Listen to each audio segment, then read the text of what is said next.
Hi, everyone.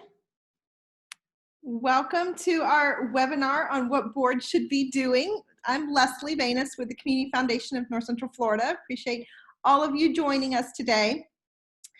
This webinar is being recorded. We also, if you have any questions or you want to be part of the conversation today, please use the chat. You can write it either directly to me as the host or to everyone. So please feel free to use the chat. When we do start our speaking, we will unmute everyone. So we just ask that you please mute yourself so that way our speakers are able to unmute themselves and talk. And then at the end, we will open up for questions. But if you do have questions in the meantime, please feel free to use the chat and we'll try to make sure your question gets answered. I always say too that if you have a question that's too long to type, you can always type in the chat, unmute me, and I'm happy to come in and let you talk. So before we get started today, I want to do some quick announcements from the Community Foundation.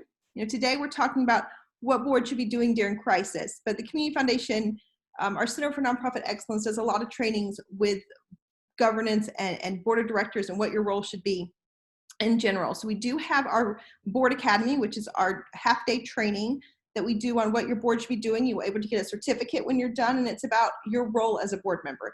So we are hosting one on June 25th. It will be our first virtual one. It will be our 6th Board Academy, but it will be our first one we're doing virtually. So that will be on June 25th. And so we'll be sure to put some information out in the chat about how you can register for that and some more details. And then the Community Foundation also hosts a philanthropy book club where we read a book about philanthropy. We give you a few weeks to read the book, and then we come on and talk about the book. And so our next book club is on June 18th, and we're reading 101 Mistakes Nonprofits Make and How to Avoid Them by Andrew Olson. And Andrew, the author, will actually be joining us on the book discussion. So we welcome you to email us. We'll give you a copy of the book for free and have you read that book and join us. And this is open to anyone, to staff, board members, anyone in the community. So be sure to email us if you want more details on that. So to get into the meat of what we're here for today, I'm gonna go ahead and unmute everyone, or allow you to unmute yourself. So we can go ahead and introduce our speakers, our panelists for today, and then we will go in and ask them questions. But first I wanted to start off with letting them the panelists introduce themselves, and I wanted them to talk about their role within their nonprofit. And then within the same question, tell us a little bit more about your board. What is the size of your board? How often do you meet? Do you have structured committees? Mm-hmm. Tell us a little bit about yourself, your role, and then a little bit more about your nonprofit's board. So we'll start with Jeff. Jeff, Jeff Quigley is with us. So Jeff? Oh, hi. Good afternoon. So yes, my name is Jeff Quigley, and I'm the chair of the Child Advocacy Center. We are a board comprised of about 15 members. We usually range from 14 to 16 members or so. We're not a huge board. We have an executive committee of 4 members. We meet as a board once a month. And then we have an executive committee meeting that meets once a month. And then as needed, we'll meet more often. So if there's certainly something that's pressing or something comes up, it's pretty easy to get board members together to do that. We're a relatively small board. We don't have a lot of standing committees. We have a governance committee, and we have chosen, because of our size, to just form committees as needed. So when we need to do financial things and do the new budget, we have a number of people that are strong in that world, and they get together. We have a group of people that get together for our major fundraising efforts, such as Gainesville Gone Memphis. And then we had a big capital campaign this past year, which we're still working on, but we got a group of people together. We're good about not only having board members, but having other people from the community join us and get their input and their expertise as well. With that, I'm just looking over the questions here. Since COVID, tell us how we've been operating. Well, I'm going to get to that one in a minute. I want to do introductions first, and then we're going to get back into I'm sorry.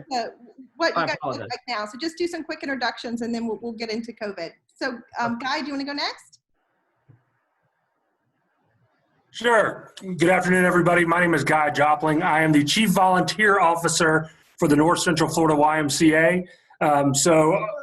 Very similar to Jeff, we have a board we comprise of 11, and my role with the board is just to help kind of oversee and make sure that we stay on our mission. So Thank you for having me here today, and I look forward to the conversation. Thanks, Guy. Anna?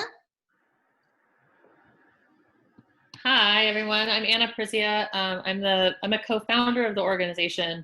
I like volunteer chief executive. That's great. I like that. That's sort of what the role I would say I play as well. I sort of float between a volunteer ED right now with the organization and the chair of the board in a way. Sort of a unique role. We're a really small board. We have been as many as 9, and we recently lost 2 members pre-COVID. So we're really, really small right now, and we're actually in board recruitment. So one of the things we're kind of focused on is that, as well as a lot of other things with the onset of COVID. We do have one standing committee that we call our investment committee. It's essentially, how do we generate revenue and funding for the organization is the primary focus of that committee. Otherwise, it's just ad hoc as needed. We call for committees, and we have actually allowed non-board members to join those committees. The board lead those committees, but we invite advisory committee sort of stakeholder members to join committees when we need to supplement the fact that we have such a small board. Thanks, Anna. Yeah. And finally with us, we have Brian. Can you hear us? There we go. Brian Rest here. Thanks for having us today. I'm the treasurer of Community Foundation of North Central Florida, and our board is it's probably around 20 to 25. Each board member sits on a some subcommittee that does some more blocking and tackling, and we probably meet quarterly, and then the executive committee meets roughly quarterly. But there's a lot of there's a lot of back and forth, especially in the COVID world, between board members and staff as needed. I think this board is good in that everybody is very hands-on, and getting something done. Everybody's bringing something to the table. It is very structured. Most of the subcommittees have defined, and we'll go into mine a little bit later, the Finance Committee has defined objectives, and those are met, and the staff kind of helps, manage those objectives. So that's a little bit about me and the Community Foundation of North Central Florida. Thank you. Thank you all. So our next question, we do have some individualized questions specifically for the organizations that we're talking about, but I want to go through again and have each of you talk about with COVID, what do you look like now? What does your board look like? Are you having virtual meetings? What does your communications look like? Are you using, email more or virtual meetings? And to talk about, simply put, what do you look like now with your board in this COVID world? So maybe we'll start with Jeff. COVID's affected us in many different ways. I'd say in terms of a board and an organization, we're having our meetings through Zoom, or we've had a couple of meetings just as phone conferences, because I think a lot of people are also tired of kind of the whole Zoom thing. But we are, we're kind of business as usual. Our struggles are financial, and certainly getting our clients into the office and being able to meet and getting people identified. We're real concerned because this issue of keeping people cooped up together for months at a time and the financial implications with people losing jobs I think is going to explode child abuse. And so our needs are going to be stronger than ever, and yet trying to find the money is getting harder than ever. So those things don't gel well together. And so we're trying to work on how to meet those needs. But, staff has been really active. People have stepped up in extra roles. We're trying to do things with therapy through Zoom, which is always a challenge when you're dealing with children. But, we thank goodness we've got a great staff and a great leader, and she's making it happen. She really is. The board's been very supportive, but we're just doing it a little bit more at a social distance. But we're making it work. Thanks for sharing, Guy. Sure. Kind of along those same lines. I mean, we live now in a virtual world. So we're holding our meetings much like this one. We've kept the same schedule. I will say that we have a lot more communication throughout the month, as opposed to a lot of our communication prior was during the board meetings. We are in an information overload in our organization. We've got a pool, we've got a gym, we've got childcare. So we've got all these different facets that are really impacted by the governor, by different municipalities and counties. So we have to make sure that we're on top of that communication. And our board does a very good job, along with our CEO, Angela, who does a phenomenal job of just, when we hear something, making sure that everybody gets the communication, so that that way, if we have to make a decision, decisions are made a lot quicker now, because they could change from day to day. So we have to be more nimble in our communication now than we were before, just because things are changing on a daily, hourly basis. So. Thanks for sharing. Anna? Yeah, I would echo what the other said. I mean, we've been using electronic, meetings more now, a little bit of phone, but we have been meeting more often. Our board tends to only come together with standing meetings quarterly, and then we have as needed meetings for specific like program updates and things. But with everything shifting, we've been meeting much more regularly. And also the board's been really good about sort of dividing and conquering. So with a small board, each of us is sort of taking on our role. And so some of us, it's about like applying for some of the business loans and the support that was coming from government assistance. Some of us were more focused on the programmatic shifts that we needed to make. Others were focused on sort of telling our story and sort of stakeholder engagement and continuing sort of board recruitment. So we've sort of, instead of sort of the slow and steady mode, in some ways this crisis sort of caused us to be like, okay, all hands on deck. We each need to be doing like all of the work instead of one piece at a time. So that's been a shift. That's great. Brian? Yeah, I mean, just much like everyone else. I mean, everybody's remote. We haven't had board meetings at the office the last 2 times, or the executive committee. Everybody's Zoom or whatever the new app is, which has been fine. It's fine. I mean, I think we've gotten a lot of business done recently, which I think is important, that boards don't use this as an excuse to, we'll kind of deal with it later. I mean, there's a lot of stuff that still needs to be addressed. So I don't think we've changed per se, other than we just don't meet together, face to face. Our staff is very good at, getting us materials in advance. And that was prior to COVID, but I think even more now, during COVID, our couple of large board meetings have been very efficient, and that's a big staff deal. And then, our president as well, just understanding, hey, it is different doing Zoom and stuff like this. So everybody, has to kind of follow the Zoom rules, whatever that is, right? So it's good to have that stuff in advance. People can review stuff in advance. We send financial statements out in advance. A lot of times people might have questions as it relates to the financial statement that can be handled kind of offline. If somebody just has a basic question of understanding, versus bringing it to the whole table. And sometimes it just spider webs out of control. So I think it is important, especially in this new world, when you are trying to figure out, how to play by the rules with Zoom and this other stuff, to make sure the meetings are very, very efficient. Nothing's really changed. It's more Zoom, phone, but we're still doing a lot of stuff. And I think the board members are able to communicate offline to make sure stuff's still moving forward. So.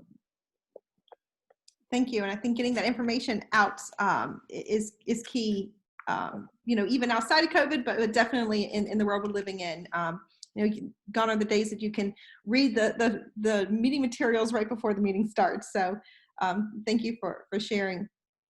So what I want to do now is dive a little bit deeper onto each one of our panelists and maybe some of the unique things that they're dealing with that some of you might be able to relate to. And then after they each talk, we are going to open it up for questions, but we also are going to later in the webinar, we're going to end the webinar with Barzella Papa, the President and CEO of the Community Foundation, talking a little bit about what each one of our panelists have talked about, but talking more about what's the role between the executive director and the board chair, and what roles should each one be playing and which roles are shared, especially in a time of COVID. So we'll be touching on that at the end, because I know there's been some questions about that already, and then we can also talk about that, because I know that will come up as we're going through. So I know that Anna has to hop off a little early, so I wanted to start with you, Anna. And Working Food is rolled out with a new program to help cater to the needs of our community during this pandemic. Can you share a little bit about the program and the role the board of directors has played? What has been the process what has been the board decision-making process in rolling out a new program? What's the oversight, and how did the board assist with raising funds for this new project that you rolled out during COVID? Yeah. So we actually kind of really, I wouldn't say that we changed gears completely, but we really kind of did almost a 90-degree turn, still focusing very much on our local food system, but realizing that, safe access to nutritious food for those in need, as well as our community as a whole, was going to be really critical. And so we kind of created two quote unquote new programs, which really are sort of temporary programs to some extent. And then we also shifted some of our existing programs online as quickly as possible. And one of the biggest programs in terms of sort of dollars and impact that we developed was the emergency meal assistance program called Working Food Relief, where we worked with local restaurateurs and food service professionals and our local farmers to create fresh, healthy meals, prepared meals for families in need. And we, our board was really instrumental in helping to craft like myself especially, and our executive board, I'll say, in sort of crafting the program itself, and then supporting our staff in the early phases of moving that forward. And then our board has also been really integral in helping to continue to tell that story to our supporters and to help provide what I want to call more mentorship than oversight. It hasn't really felt like there's a lot of do this, don't do that, do this, don't do that, but more mentorship around the ways in which we can deploy the conversations around fundraising, the ways in which we should make sure we're collaborating with our existing partners to make the biggest impact with the dollars we are deploying. So that's been really great. And then in addition to that program, we also developed a drive-through farmers market program, which was providing basically a chance for no contact access to a farmer's market. And we had 11 food farmers and food entrepreneurs offering food twice a week through our location. And that one was honestly a triage program that the board didn't really have a whole lot of input into. It was just sort of we already had all these relationships with farmers. All the farmers were calling Working Food to say, we need a place to sell our food because all the markets are closing down. Can we use your parking lot? And our staff was like, sure, our parking lot's empty anyway because COVID's not happening. And then, sort of, I guess I as the board president and being kind of plugged into the organizational activities, I stepped up as a volunteer staff member for that period of time to kind of run that market and keep it going. And so that was a 4-hour-a-week commitment that I was coming to the organization to actually execute the on the ground piece of the project for a period of time, and then slowly train staff on what we had built so that they could take it over. And so they've since taken that over and are doing that. But the season is coming to an end for our farmers, so that'll probably run for about another month. And then what the board has been more involved in is talking about long-term sustainability. How do we, are these programs necessary longer term? And has COVID created a new normal? that we as an organization need to respond to. And so we're moving into a strategic planning process for our organization. And a big part of that will be each of our board members kind of reflecting on that and providing feedback on what they think the role of our organization is in either continuing these programs or identifying the ways in which we shift these kind of response programs to become more sustainable planning for long-term support of local food systems in our area, in our region, if that makes sense. Thank you for sharing. We're hearing that from a lot about the board conversations really shifting to what do you look like next. So that's great to hear. If you guys have questions for Anna, please type them. We'll definitely come back to those and make sure that she's able to answer any of those questions. So I wanted to move on to Guy. You are actually a brand new board chair, so we wanted you to share about how you've managed through COVID-19 and the pivot the YMCA has been dealing with during the pandemic. I think most of you know that the YMCA has been in a great rebuilding phase the last few years. So, how maybe did COVID interrupt that, and how has the board been supporting staff through making pretty tough decisions through COVID? Sure. Yeah, it's a great time to come on as a new board chair in COVID world. But really, we've got an amazing director. That was the number one thing for our YMCA, was to find a leader that could help us navigate these types of situations. As a board, we utilize resources and we utilize relationships. So we've done a very good job of teaming up with PartnerWise around the state and the Southeast that are going through many of the similar things that we're going through now. So that gives us an expanded area to share ideas, to see what experiences are happening across other areas as well. So we're able to utilize some of those ideas that really help. We're constantly now evaluating what the future will look like, and we're having to start from the ground up. We've been building and doing a great job over the last few years, reestablishing ourselves in the community. Now we're evaluating what the YMCA is going to look like in our community going forward.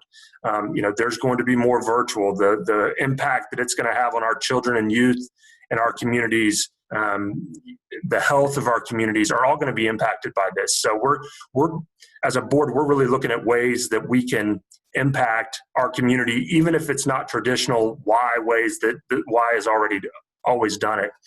We're going to have to be getting out in the community more, as opposed to just having a facility where people come to share and enjoy fellowship. So we're looking at ways right now with our board, kind of to Anna's point, on how we're going to move forward in this new world. We don't know, like anybody else, what it's going to look like from a long-term standpoint.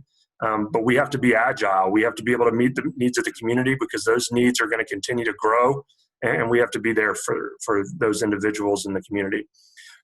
One other thing that we're really focusing on now from a board standpoint is, as we move into this new COVID world, if you will, what types of new board members are we bringing on? So we're looking for diversity with our board, both from an age standpoint and a demographic standpoint, but also from a skill set standpoint. We had a board meeting last week, and we don't have anybody on our board right now that is real tech savvy. And in this world, that's huge. So evaluating kind of who we're bringing on, being selective for new board members, and how their skill set can help with what the future is going to look like.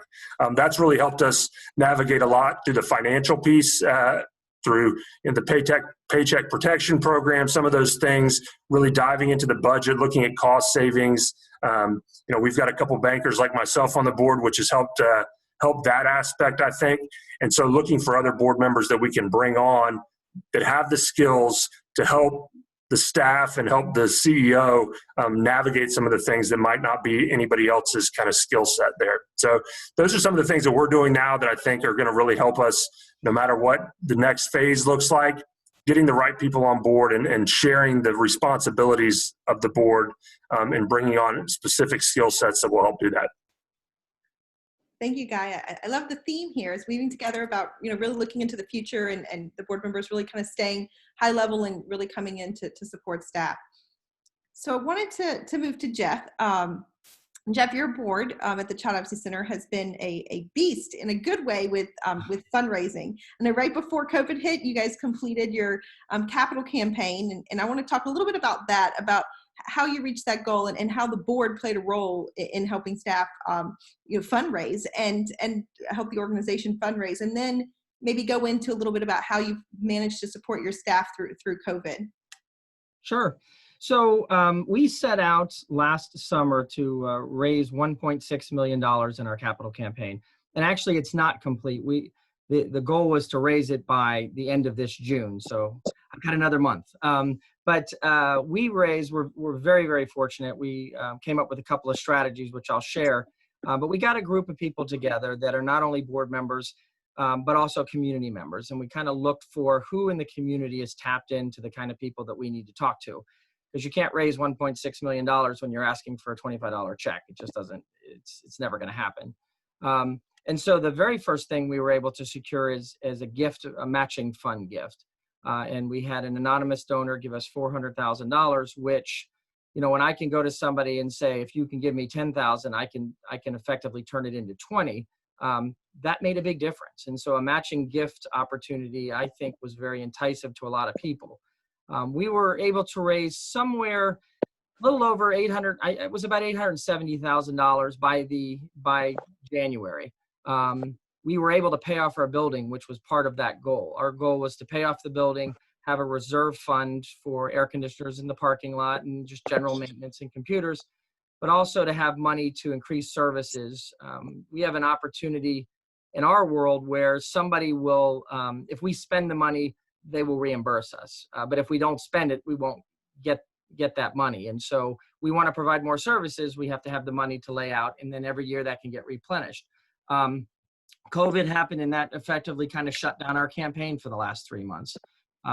We are going to be meeting next week as a capital campaign and discussing how we're going to move forward because it's tough. Everybody's out looking for money. Money is getting harder to find. But I'm very determined, it won't be by the end of June, but I'm very determined to reach that $1.6 million goal. It's really important, and COVID is definitely going to increase our numbers and our need in the community. I think not only ourselves, but anybody that deals with any kind of abuse, I know Teresa's, I see her out there in the world. I think she's going to deal with the same thing. When people are not able to pay their bills and they're stressed about so many things in life, having kids run around, it just creates the perfect storm for there to be more problems. So money is important. We're very fortunate that we have an incredible staff that helps us reach our goals. They want to do the work, they want to do the things, and it's our board's responsibility to figure out how to pay for it. And we get creative at doing some different things, starting some different fundraising ideas. I know right now we're trying to figure out where we're going with our annual fundraiser, Gainesville Gone Memphis, which is in October. Because quite honestly, I don't know that even if it's allowed, that I'm going to get 400 or 500 people that are going to be willing to go meet and enjoy an evening of dinner and an auction and all those things. It's for all of us. I think it's going to be uncharted territory. So we're trying to figure that out. But I think the biggest thing that we've figured out is you can't stop moving forward. We are going to plan as if this event's going to happen.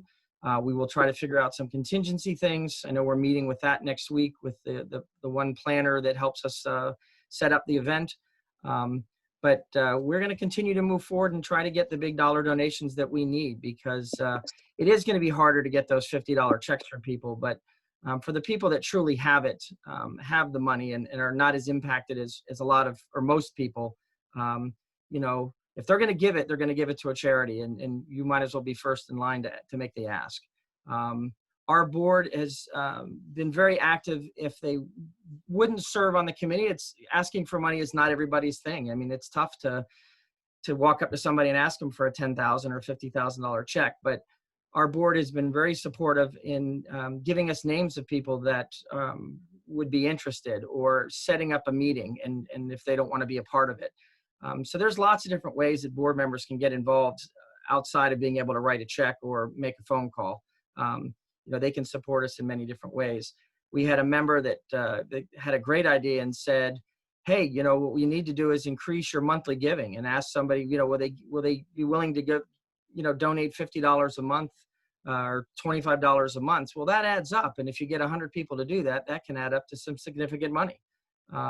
So ideas like that, our board is very supportive. And as a staff, we've been really fortunate. I mean, we have a phenomenal executive director, and they're doing a lot more with a lot less right now. There's no doubt about it. You know, are we concerned about being able to pay our bills by the end of the year? I mean, we'll figure it out, but certainly, you know, if we don't have our major event, that's a $150,000 hit we're going to take. You know, things like Taste of Gainesville for some groups didn't happen. You know, that was a $25,000 hit. So these hits add up, and it's just getting creative of how to do it.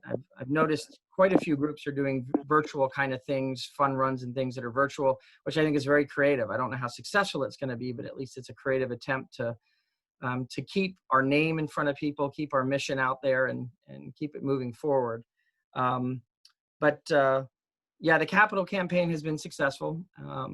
And certainly anybody beyond this meeting that wants to contact me and talk to me about different ideas or what we've done or how we're doing it, because we're still doing it, I'm more than happy to share some of that information. But it's, you know, there's an old school Gainesville, and you have to tap into the old school Gainesville, people that have been here for years, and support the things that all of us are doing out there, and getting a little piece of that pie, because it's out there. You just need to keep asking till you get it and not be afraid to ask. That kind of answer the question you were asking? It does. Thank you. And we actually did get a question, and I think you kind of answered the question and a little bit, but the question is, you know, when you're setting expectations for fundraising, it seems like it's definitely a team effort between staff and board. I don't know if you want to talk to that for a minute. Yeah, well, we looked at overall needs. We you know, certainly talked to our executive director and our financial person, and talked to staff about things that they'd like to see and what, you know, programs they'd like to do. We're very fortunate. We have a very, very active executive committee and an active board. And so we talked about all those things. And then we formed the capital campaign, which consists of, I think there's only 3 members of the capital campaign that are actually board members, and there's about 8 community members. And it's getting those key people. It's getting, you know, a key person in different areas, different industries, whether it be law or medicine or building construction. You want representation for people that have a voice in those areas and are active in their own associations. And then going out and breaking it down. You know, we kind of said, we're going to set a goal for the medical world. We're going to set a goal for the construction world, for real estate. And then, you know, different people took on those roles. You know, it's sitting down with a list of all of the Chamber of Commerce members and saying, who knows who and who's going to make the ask, and just relying and trusting. And I think, you know, trust is the biggest thing. We have we're very fortunate that the trust that we have between our staff and our executive director and our board members, and the responsibility that people stepping up and doing what they say they're going to do. We're really fortunate. We have a really good mix of board members, and I think that's really important. If somebody's not there to really, I mean, support the mission and move forward, then maybe it's time to find some different board members. You know, we rotate off. We don't have long-term board members, so there's constantly kind of new blood, and it's picking those right people and getting their support. Thank you, Jeff. You guys have truly created a culture of fundraising too, so that between your board and staff, and that's wonderful. Thank you so much for sharing. Sure. I wanted to finally move on to Brian. We wanted you to share, because you're the one here who is the treasurer for the organization. So we wanted you to share a little bit about how you supported the Community Foundation as our treasurer, and what your role's been in keeping track of budgeting changes and specifically documenting those changes for the board and everyone to be able to track. And then on the flip side, as a CPA, can you discuss best practices that nonprofits should follow for their finances during a crisis? Well, budget, that's a fun word right now, that changes every day. Most times you want to take it right now and put the trash, unfortunately. It's tough, you know. As the treasurer, I serve as the kind of point person and the liaison. We have an outsourced accounting firm who does the blocking and tackling of the bookkeeping and record keeping. And so we get those results, staff gets those results, and then I help present those results to the executive committee and the board so they can understand what's going on now, and then, frankly, more importantly, what's happening in the future. Because the future is what it's all about. If we're, past results are important, but it's in the past. It happened in the past. We gotta think forward, especially in this COVID environment, of what's happening in the future and how do we plan for that.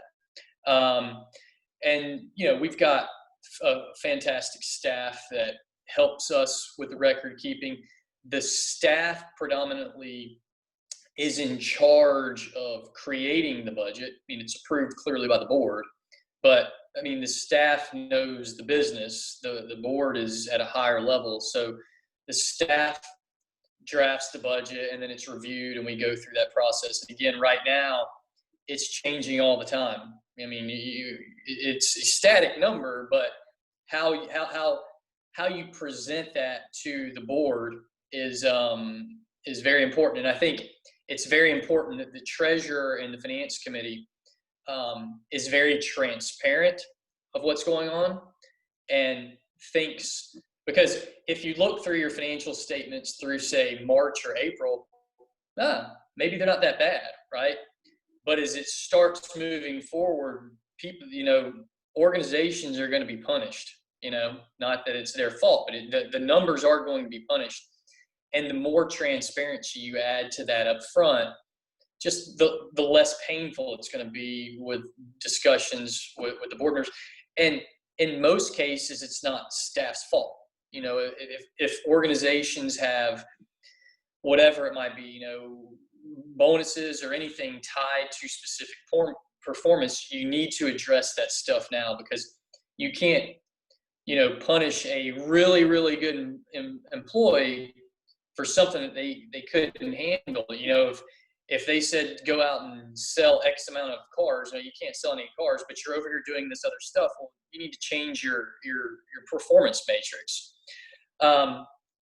So that's what kind of the treasurer does.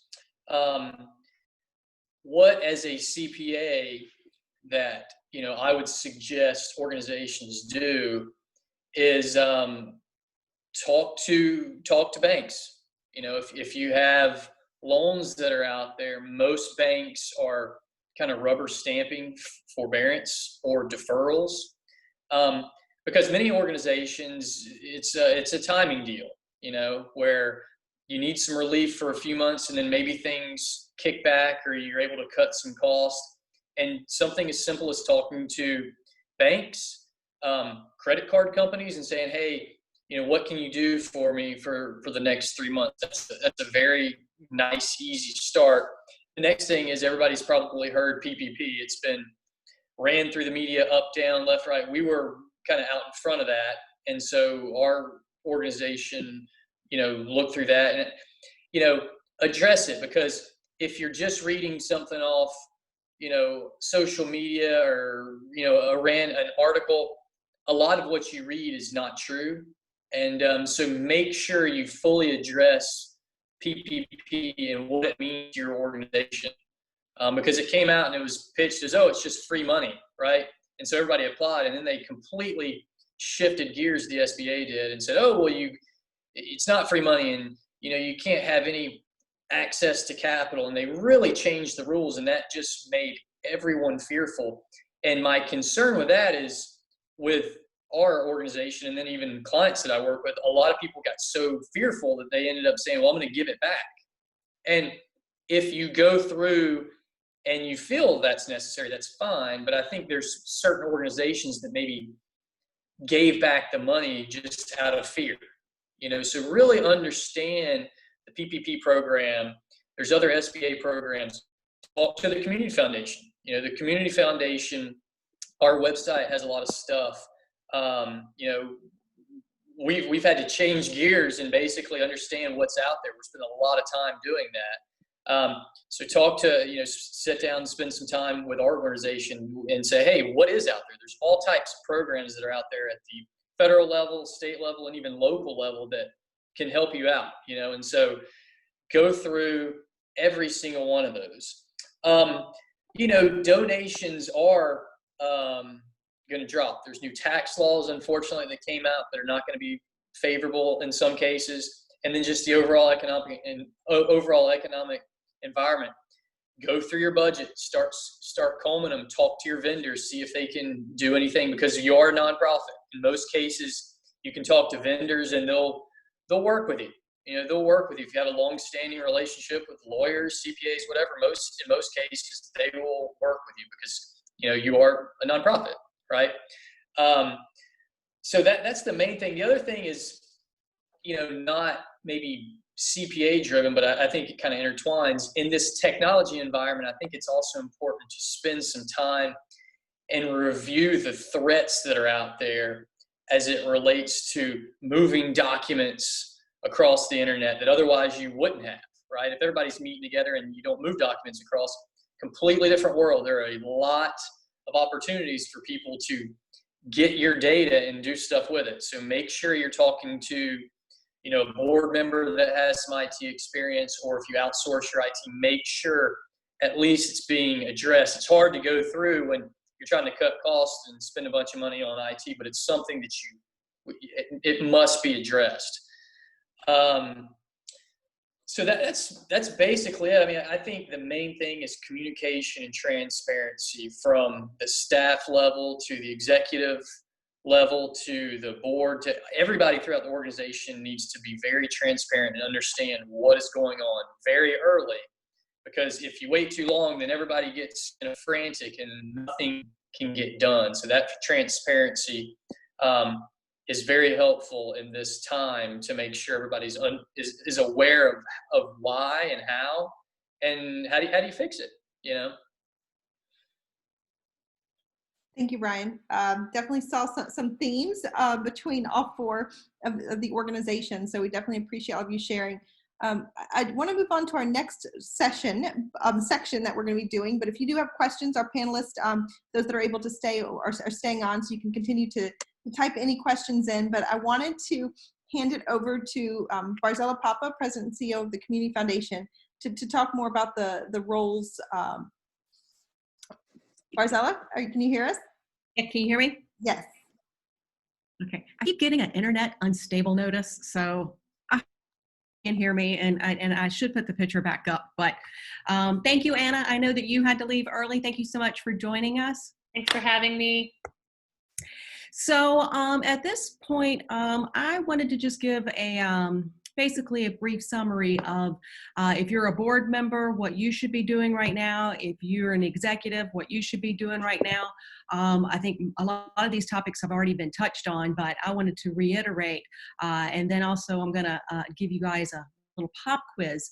But if you are a board member, the biggest thing that you need to remember during this time is not to neglect your legal obligations to the organization that you're serving. Remember the three duties: the duty of care, the duty of loyalty, and the duty of obedience. It's very important as a board member that you be engaged during this time. It's definitely not the time to check out. Be there, attend the meetings, be a safety net for the executive. We held a little CEO meeting earlier this week, and many of them were just praising the support of their chair. That chair and executive relationship right now is absolutely vital for navigating these times. Brian touched on it. As a board member, don't forget to please be reviewing the financials. There's a lot of changes going right now, and it's important as a board member that you stay on top of that. In your board meetings, be sure you're having tough conversations right now. And it sounds like, I think, Anna, they talked about it, and Guy, you touched on it as well. You're still forward thinking. You're still looking ahead of what your organization is going to look like on the other end of this. I mean, who are you becoming? I'm sure 99.9% of you on the webinar today, I'm sure most of your strategic plans have been thrown out the window. Your goals are changing. And so as a board member, make sure you're having those conversations during your meeting time about those changes and supporting the executive leadership. Brian, you touched on it, but it is very, very important that you continue to assess your programs, assess the risk that you're facing, assess the financial situation, but do continue to assess. And then as a board member, please, please, please reach out and thank your supporters during this time. One of those tough conversations you can have is, what would your organization look like if you were to lose your top 5 donors right now? So it is very important that during this period that you reach out and you thank your organization's longtime supporters or your new supporters. And on the flip side of that, if you are executive leadership, it is absolutely crucial that you communicate your board. You need to maintain that transparency. You don't have to inundate every day with an email, but at least on a weekly or week basis, things are changing quickly. So be sure that you're keeping your board of directors in the loop and communicating all the changes and developments. Be sure not to miss any deadlines. I know Brian touched on PPP. There's going to be a lot of deadlines, a lot of changes coming there for grants, loans. It's just really important that you don't miss those important, your legal obligations as well, because I know we are all have been in response mode for the past few weeks. And if your board has a committee structure, be sure to engage those committees. Don't just let them fall by the wayside. Have them meet, have them keep doing the work at the committee level, and provide the board committee summaries and any recommendations. We have a one-page summary that we use that's just a really, really quick summary of a committee meeting, or if there's a recommendation for a board action, and we're happy to share that with you. Just reach out to us and we're happy to share what we use as a template. And again, if you are the executive along with the board, don't forget to thank your donors. It's just as important for staff as the board to be thanking your supporters. So we are often asked about the division of duties and who is responsible for what. So at this time, I warned you, we're going to do a little pop quiz. So Leslie, let's put up the first poll, and when you see it, click your answer and then hit submit, and we will show the answers in just a moment. So who is responsible for thanking donors? Is it the board of directors? Is it the executive director, or is it shared?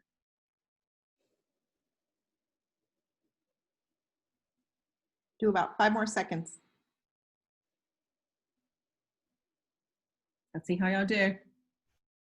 In the poll, okay, we're sharing the results. Can you see the results? 93% shared, that is correct. That is a shared responsibility between the board and the executive director. Second quiz, it's going to get a little harder. Who enforces the gift acceptance policy? Is that the board of directors? Is that the executive director? Or is that a shared responsibility for enforcing the gift acceptance policy? All right, you have about 5 more seconds. Okay, polls ended. Share the results. This was definitely a split one, but the majority got it correct. It is the executive director who is responsible for enforcing the gift acceptance policy. Many of you thought it was shared. The board of directors sets the policy, but the executive director is the one who is responsible for enforcing that. Okay, third one, it's going to get a little harder. Who conducts staff evaluations? Is that the responsibility of the board of directors? Is that the responsibility of the executive director? Or is that a shared responsibility? All right, 5 more seconds. All right, ending the poll. There. The majority was correct.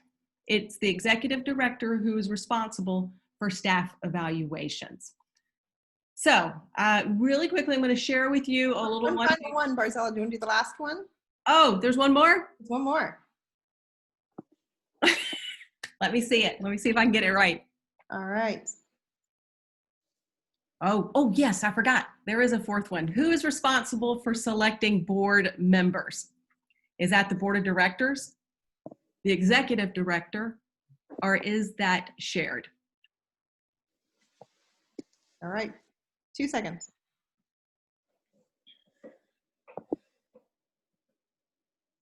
Ooh, that one came really down to the wire. So 59% said it's the board of directors, while 41% said it is shared. Once again, the majority is correct. That is the responsibility of the board of directors for selecting fellow board members. That is not a shared responsibility. So now for the final thing, we'll show, are you going to share screen? Leslie, you have it.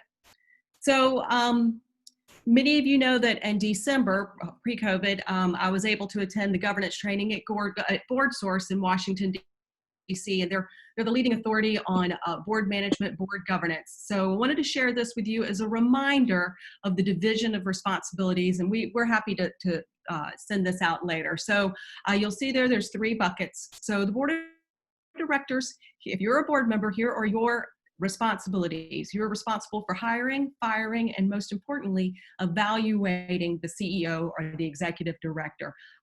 Too many times we see years pass where there's no formal evaluation of your executive leadership, and that is a board responsibility. While the executive director is responsible for the hiring, firing, and the evaluation of staff. So it's definitely a division there that is not shared responsibilities. While the board of directors is responsible for approving the strategic plan, and you'll see at the very bottom, the board is also responsible for outlining the strategic framework. In the second bucket, you'll see the executive director is the one who is responsible for operationalizing the strategic plan. Moving right along, the board of directors is responsible for adopting board policies, it's the selection of board members, while the executive director is responsible for creating the budget. It's the board's ultimate responsibility to review and approve that budget. And finally, the board is responsible for determining the mission and vision of organization. And if you've sat in on any of our sessions, we always recommend that every now and then you review your mission and make sure that any decision at the board level that you're considering your overall mission before you vote to adopt any new programs or policies.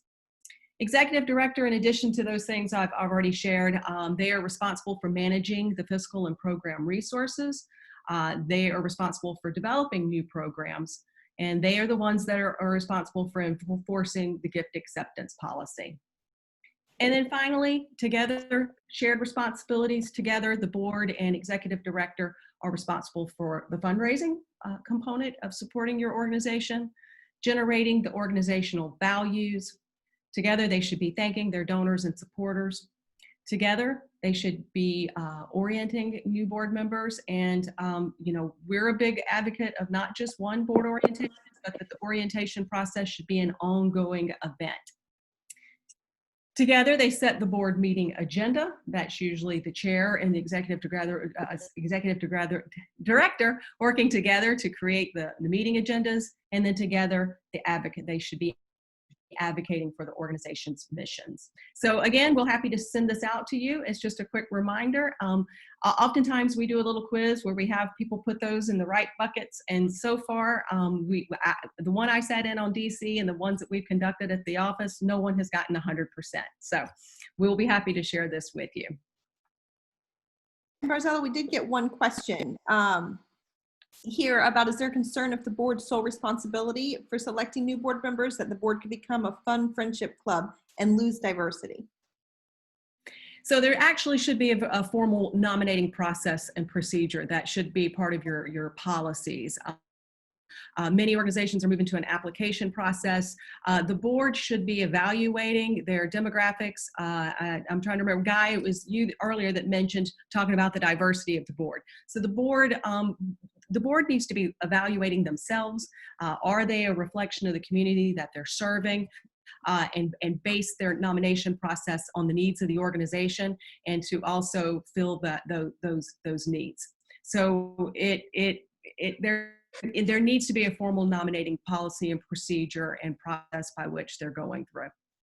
And I always like to say, if you're inviting someone on your board and you're asking them to serve a 3-year term, you're entering into basically a relationship with them.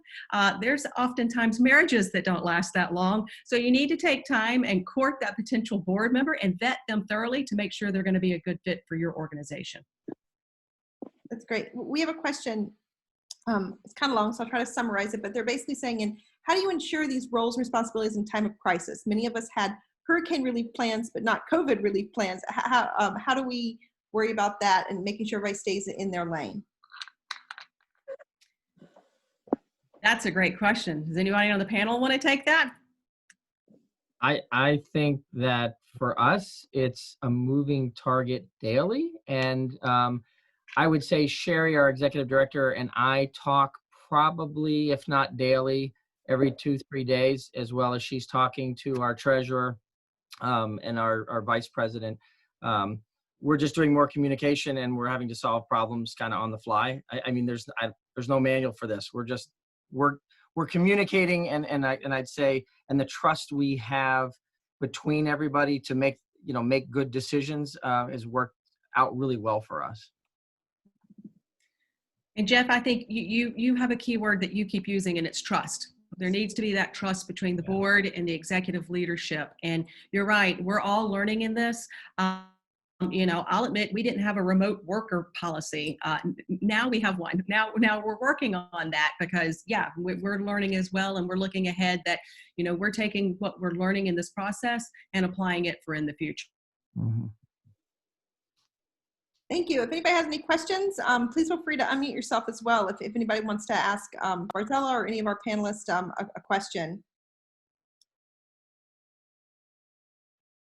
Well, if we don't have any questions, I wanted to thank Guy, and I know Anna had to leave. Actually, one question did pop up. Can I read it really quick? Sorry, guys. Make sure we get it. It says, if a thank you letter is signed by both the CEO and the board chair, is this what you mean by having a shared thank you process, or is there other ways to do that?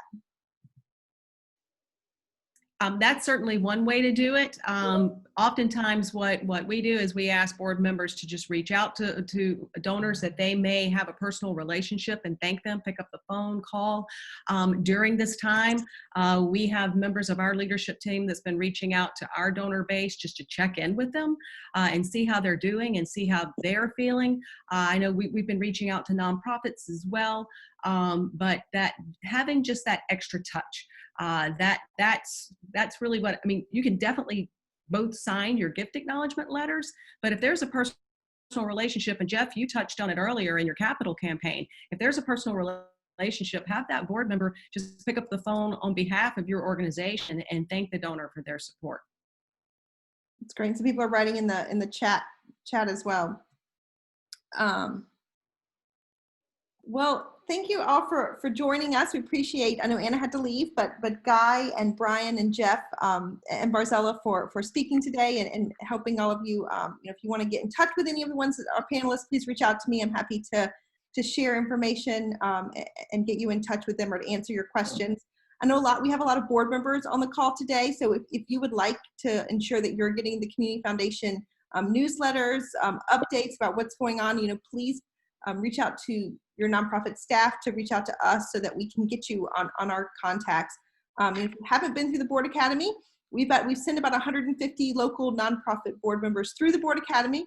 We want to encourage, we'd like to get 100% of everybody. So I encourage you to check out our website. If you go to events, you can find the information for our next Board Academy, which is a virtual Board Academy on June 25th. So thank you all for joining us today. And we look forward to being in touch with you soon and working with you and your organization. So thanks, everyone.